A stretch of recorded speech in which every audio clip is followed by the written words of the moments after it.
నా దగ్గర తెలిసిన వాళ్ళని ఎంతోమందిని అడిగాను నేను. ఇంకా సాయిరెడ్డి సార్ గురించి వస్తే మీకు చెప్పాల్సిన వెరీ ఇంపార్టెంట్. ఆయన ఒక రెస్పెక్టెడ్ పర్సన్. విజయసాయిరెడ్డి సారు నేను ఫస్ట్ టైం విశాఖపట్నంలోనే చూసిన ఆయన్ని. నాకు చిన్నప్పటి నుంచి ఒక సర్పంచ్ కూడా తెలీదు. మా రాయలసీమలో నేను నంద్యాల, మా రాయలసీమలో ఆడపిల్లలు దేనికి బయటకు పోయి ఊర్లు తిరిగేది, లేకుంటే ఎంఆర్ఓ ఆఫీసులకు తిరిగేది నాకు తెలీదు. నేను ఎన్నడూ ఒక సర్పంచ్ని కూడా చూడలేదు నేను పుట్టి పెరిగినప్పటి నుంచి. ఒక్కసారిగా ఒక ఎంపీ గారు నాకు పరిచయం అయ్యేసరికి అబ్బా ఇలా ఉంటుంది.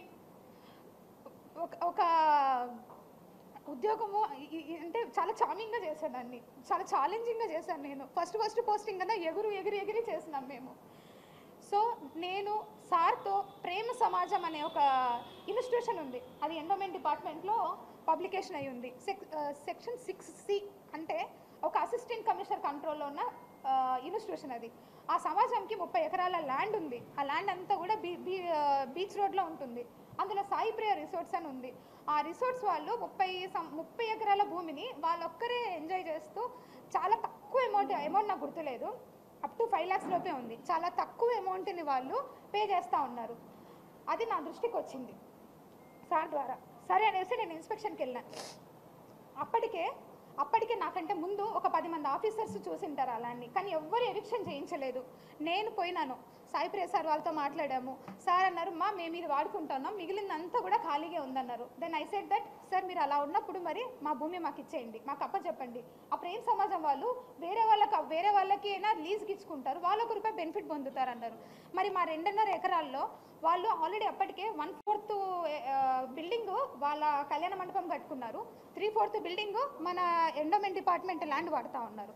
సో దట్ ఆ 3/4 బిల్డింగ్కి కూడా నేను చాలా అమౌంట్ నన్నే అడిగారు ఎంత లీజ్ అమౌంట్ అని. నేను రిజిస్ట్రేషన్ డిపార్ట్మెంట్కి అప్లై చేసి అప్పుడున్న మార్కెట్ వాల్యూ ఎంత ఉందో 22.5 లక్ష అమౌంట్, 5 లక్షల లోపల అమౌంట్ కంటే 22.5 లక్ష అమౌంట్ని ఒక్కసారిగా వాళ్ళకి లీజ్కి పెంచేసి అప్పుడున్న కమిషనర్ గారు అర్జున్ రావు గారు ఇచ్చారు. ఇక్కడ నేను ఎవరి ల్యాండ్ తీసుకొని వచ్చాను? ఎండోమెంట్ భూమిగా తెచ్చాను. ఎవరికి ఇచ్చాను? ప్రేమ సమాజంకేగా తెచ్చాను.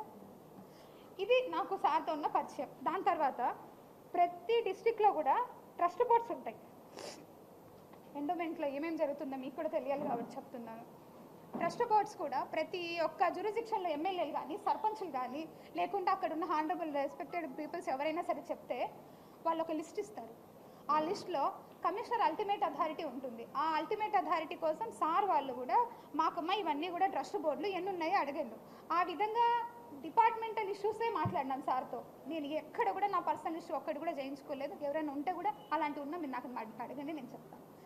ఈ విధంగా పరిచయమైన వ్యక్తి, ఆయన వయసు ఏంది? నా వయసు ఇప్పుడు 35 ఏళ్ళు, ఆయన వయసు 68 ఏళ్ళు. ఎట్లా ఇది? ఎట్లా మాట్లాడతారు మీరు? అంటే ఏ ఆఫీసరు ఏ ఎమ్మెల్యేతో మాట్లాడద్దా? ఏ మినిస్టర్తో మాట్లాడద్దా? ఏ ఆఫీసర్లు మాట్లాడద్దా? ఇప్పుడు నేను మీతో మాట్లాడుతున్నాను, ఇంత మాత్రాన్ని మీకు నాకు ఏమైనా రిలేషన్ ఉన్నట్ట? ఒక ఆడపిల్ల మాట్లాడకూడదా? అంత పెద్ద ఆయనతో మీరు మాట్లాడేటప్పుడు కనీసం నేను ఇక్కడే ఉన్నానుగా, సస్పెన్షన్ పీరియడ్లో ఊరు దాటకూడదని నాకు ఇచ్చారు ఆర్డరు. ఆ మూమెంట్లో మీరు నన్ను అడిగి ఉండొచ్చుగా, నా నెంబర్ ఎవరి దగ్గర నుంచైనా తీసుకొని ఉండొచ్చు మీరు. సో మీరందరూ రాసినారు, మీరందరూ మీన్స్ ఎవరెవరైతే ఎలిగేషన్ వేసినారో రాసినారు, బాగుంది. ట్విట్టర్ గురించి మీరు కమెంట్ చేశారు. నేను ట్విట్టర్లో పోస్ట్ చేయకూడదా? నాకు right to freedom of speech లేదా? ఆర్టికల్ 14 నాకు అప్లై కాదా? Article 21 right to privacy. నా ప్రైవసీని అంతా తీసుకెళ్ళి ఈరోజు మీరు కొంతమంది మీడియాలో పెట్టారు. అది ఎంతవరకు న్యాయం? నా ప్రైవసీ, మీది కాదు. నాకు రైట్స్ లేవా?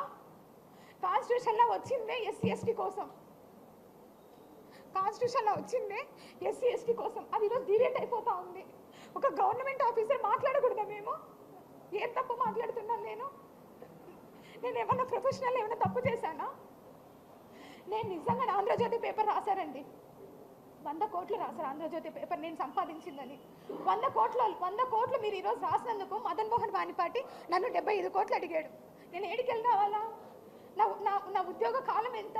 4 ఏళ్ళు డిపార్ట్మెంట్కి వచ్చి నేను ఎట్లా సంపాదిస్తాను? మీరు చెప్పండి ఇక్కడ ఉందనేసి. నేను రెడీ, నేను రిజైన్ చేస్తా, పోయి నన్ను తీసుకెళ్ళి జైల్లో పెట్టండి. ఏంటిది ఇదంతా? ఉద్యోగం చేయొద్దా?